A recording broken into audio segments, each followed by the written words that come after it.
थकले का तुम्ही?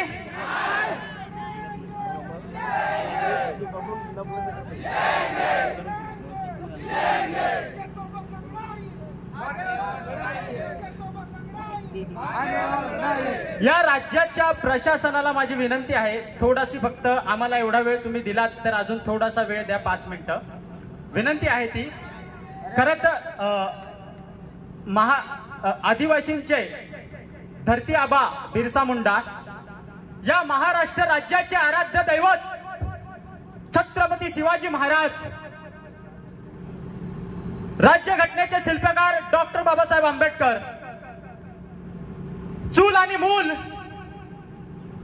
इतक्याच पुरतं अडकवून ठेवलेल्या आणि आज आमच्या निवेदन स्वीकारायला येणाऱ्या तहसीलदार मॅडम, ते माझं फुलं दाम्पत्य ज्यांनी स्त्रीला शिक्षणाची चालना मिळवून दिले, त्या मॅडम आज आमचं निवेदन स्वीकारणार आहेत. म्हणून त्या फुले दाम्पत्याला महात्मा फुले आणि सावित्रीबाई फुले आरक्षणाची मुहूर्तमेढ रोवणारे राज्यश्री छत्रपती शाहूजी महाराज आज एसपी असतील, डीवायएसपी असतील, पोलीस प्रशासन असेल, तहसीलदार असेल, पेशव्यांच्या राज्यामध्ये ज्यांनी आरक्षणाची मुहूर्तमेढ रोवली असे राज्यश्री छत्रपती महाराज, या सर्वांना त्रिवादन अभिवादन करतो मी.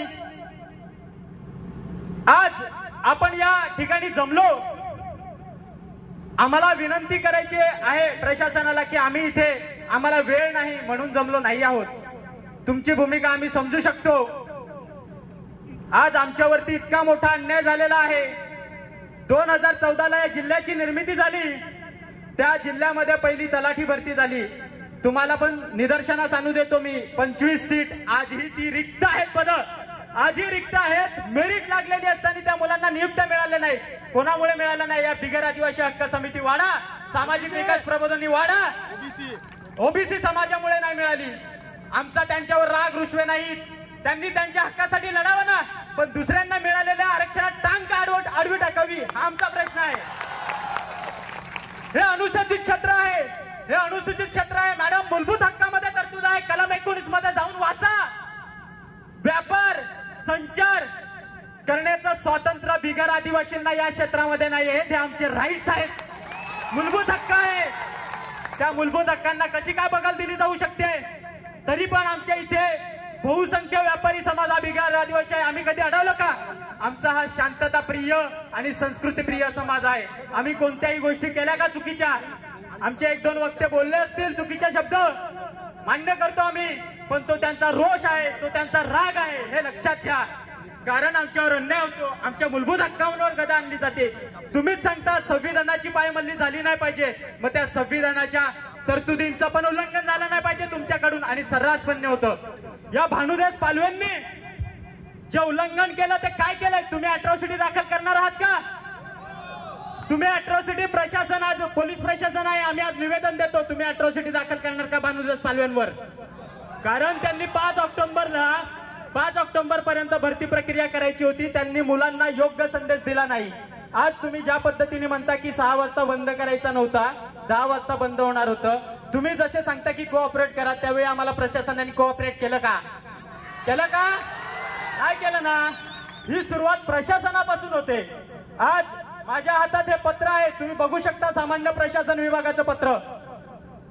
हे पत्र रातीसूत बदललं गेलेलं आहे, रातीसूत.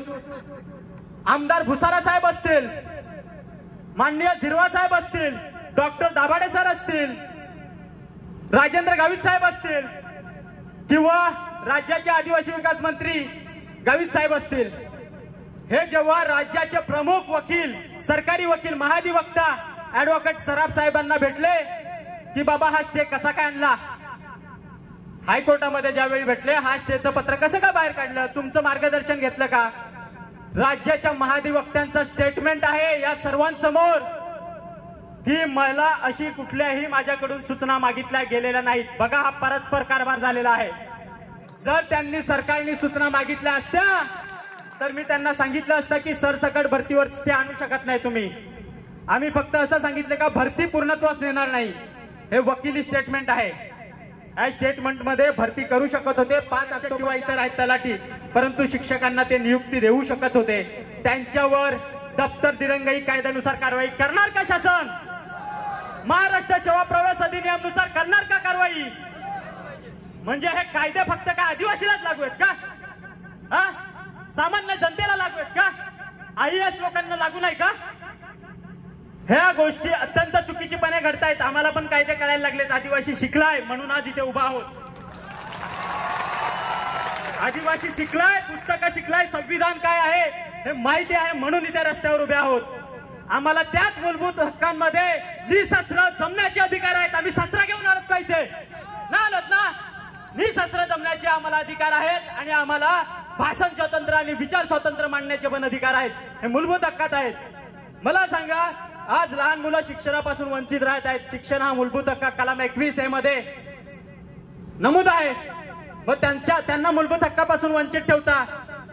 तहसीलदार मॅडम असतील, पोलीस प्रशासन, तुम्ही आम्हाला 17 वेळा उठायला सांगता. या मूलभूत हक्कांची पायमल्ली होते हे सरकारला सांगणार का तुम्ही? आमचं शिष्टमंडळ ना सीएम कडे, शिंदेकडे. सामान्य प्रशासन विभाग माननीय मुख्यमंत्री शिंदे साहेबांच्या हातात आहे. त्यांनी त्या ऍडव्होकेट सराफांशी सल्ला मसलत केला नव्हता. मग हे चुकीचं पत्र बाहेर कसं काय आलं? आणि विशेष म्हणजे 13 तारखेला सुनावणी झाली, त्या पद्धतीचं जजमेंट यायला सुप्रीम कोर्टामधून 5 दिवस लागले. त्या 5 दिवसाच्या आधी यांनी पत्र कसं काय बनवलं? सीएम वर गुन्हा दाखल करणार का? सीएम वर गुन्हा दाखल करणार का? सीएम म्हणजे काय सर्वेसर्वा आहे का? हा, तुटपुंज बिगर आदिवासी लोक तिकडे जातात. आमचं पण शिष्टमंडळ बोलवायचं ना तिथे. आम्हाला विचारून घ्यायचे होते निर्णय. आमचा बॅकलॉग एवढ्या मोठ्या प्रमाणात आहे. राज्य उत्पादन शुल्क विभागाची, गृह विभागाची राज्य उत्पादन शुल्क दारू खातं, त्याची जाहिरात बघा. तिथे फक्त आम्हाला 7.5% आरक्षण आहे. अरे ऑल ओव्हर महाराष्ट्रामध्ये 658 जागा आहेत. त्या जागेमध्ये 60% किती रिझर्वेशन भेटायला पाहिजे? 35 ते 40 जागा. तिथे आम्हाला जागा 3 आहेत अख्ख्या महाराष्ट्रात. अरे अन्याय करताय ना तुम्ही. सामान्य प्रशासन विभागाची बिंदू नामावली चुकीची आहे. आम्हाला उत्तर देता आलं नाही त्यांना. आम्ही ज्यावेळी विधानसभेमध्ये झिरवाळ साहेबांच्या अध्यक्षतेखाली मीटिंग केली, कॅबिनेट मंत्री गावित साहेब होते, अवर सचिव होते सामान्य प्रशासनचे. अरे ती बिंदू नामावली चुकीची आहे. अरे आमचा तर तुम्ही हक्कच हिरावून घेताय, हळूहळू नोकऱ्याच गायब करणार. ही जागती बोलती जाहिरात आहे, करंटची जाहिरात आहे. अख्ख्या जागांमध्ये फक्त 3 जागा आहेत. किती मोठा अन्याय आहे. तुम्हाला आम्हाला फक्त इथं उतरून जमणार नाही मित्रांनो. तुम्हाला मंत्रालयावरती धडक द्यावी लागणार, यांना नाचवावं लागणार. कारण जर जाब विचारला नाही आपण दबावगट समाजाचा निर्माण केला नाही तर आज 3 जागा भेटतात, उद्या 1 पण नसेल. ठाणे जिल्ह्याची निर्मिती झाल्यानंतर तिथे सगळे शिक्षक अतिरिक्त ठरत आहेत. विचार करा, आज 22% आरक्षण आहे. हे पिटिशन मध्ये आहे, मी बोलत काही नाही. सामाजिक विकास प्रबोधिनी काय म्हणते की यांना 7%च आरक्षण द्या, 22% पण नको. हे बिगर आदिवासी लोकांची मागणी अशी आहे. आपल्याशी गोड बोलतात आणि फाटीत खंजीर खुपसतात. तुम्ही तुमचे हक्क मागा, तुम्हाला तो अधिकार आहे. पण अशा पद्धतीने एखाद्या समाजाच्या आरक्षणावर गदा आणत असाल तर गाठ आमच्याशी आहे. आम्हाला पण लढाई मोठी असेल. या जंगल जमिनीचं अस्तित्व आमच्यामुळे आहे. आमच्या जागा हडप केलेल्या आहेत. 2012चा शासन निर्णय आहे. किती तहसीलदार प्रांतांनी आदिवासींच्या जागा परत केल्या?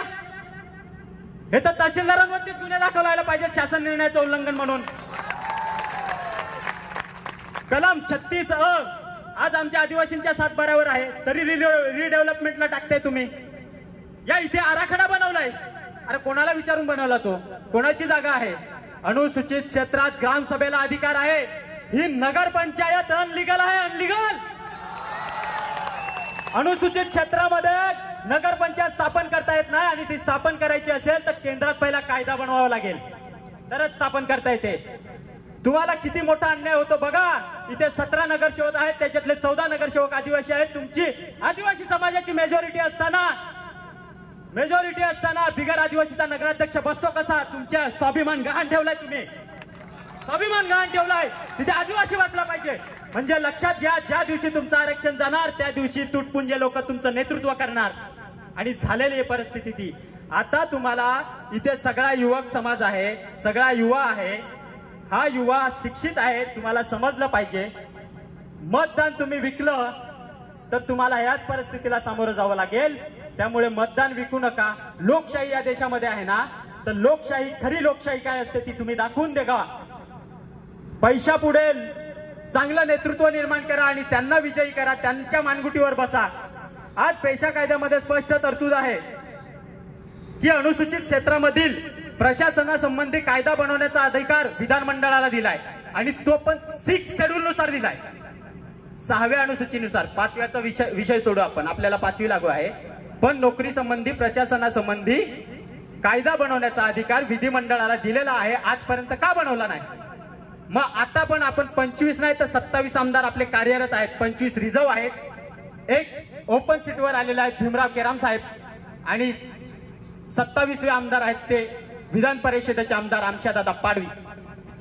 या महाराष्ट्रामध्ये 65 मतदारसंघ असे आहेत का तिथे आदिवासी मतदार ठरवेल कोण आमदार होणार. आपण सरकार पाडू शकतो मित्रांनो, पण आपल्यात ते संघटितपणा असला पाहिजे.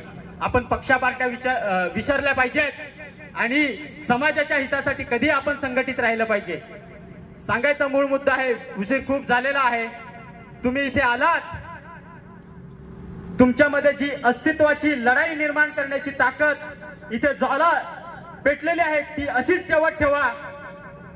कधीही हा संघर्ष विझू देऊ नका आणि विझला तर आपण सगळेच विझून जाऊ हे कायम लक्षात ठेवा. इथले असतील कोणी नेतृत्व तर त्या बिगर आदिवासी समाजाला माझं ठाम मत आहे आणि तुम्हालाही सुद्धा सांगणं आहे की तुम्ही मतं मागायला पण आमच्या घरात यायचं नाही, मग आमच्या गावात घुसायचं नाही, बिगर आदिवासींनी घुसायचं नाही. म्हणजे नगरपंचायतची जी परिस्थिती मी सांगितली की इथं तुम्हाला पद मिळतं तर ते चालतं, पण आदिवासींना नोकरी भेटते तर ती चालत नाही. म्हणजे इथं तुमच्या हिताचा निर्णय आहे तर तो चालतो. आदिवासी उपयोजनेचा निधी येतो, हे रस्ते आदिवासी उपयोजनेच्या निधीतून चालतात, त्याचा ठेका तुम्हाला चालतो. पण आदिवासींना नोकरीचं आरक्षण दिलं तर ते चालत नाही. म्हणजे सोयीस्कर भूमिका मांडायची का तुम्ही? आज तोच आदिवासींचा पैसा आपल्या विरोधात कोर्टात वापरला जातोय. कुंभकोणी सारखे वकील लावतात. आंध्र प्रदेशच्या केसमध्ये ज्यांनी केस विरोधी पक्षांनी लढवली सरकारच्या विरोधात झारखंडमध्ये, ते वकील हे लावतात. हा पैसा आला कुठून रे? आला कुठून? आमच्याच आदिवासींचा निधी आहे हा. आमच्याच आदिवासींचा निधी आमच्याच विरोधात वापरत आहेत हे तुम्हाला समजलं पाहिजे. आपल्याच लोकांनी या ठिकाणी मोर्चे होतात, ज्यावेळी या ठिकाणी मोर्चे होतात कोणत्याही पक्ष पार्टीचा संघटनेचा असं नेतृत्व कोण करतो? बिगर आदिवासी ना. तुम्ही सगळे रस्त्यावर असता, नेतृत्व कोण करतो? त्यांच्या घरातला एकतरी माणूस राहतो का? त्यांच्या बायका राहतात का? आपल्या राहतात अशा रस्त्यावर बसून? हे थमकावून सांगा ना त्यांना. आमच्या हक्कावर कशाला गदा आणता? हे आपल्याला समजलं पाहिजे. आपण संविधानिकच लढाई लढू, आपल्याला असंविधानिक मार्गाने कधीच जायचं नाही. पण हा रोष आहे आमच्या मनात, आम्हाला हे कळतंय आणि आम्हाला समजायला लागलंय. हे आम्हाला ठोसपणे इथे सांगायचं आहे, म्हणून हे बोलतोय मी.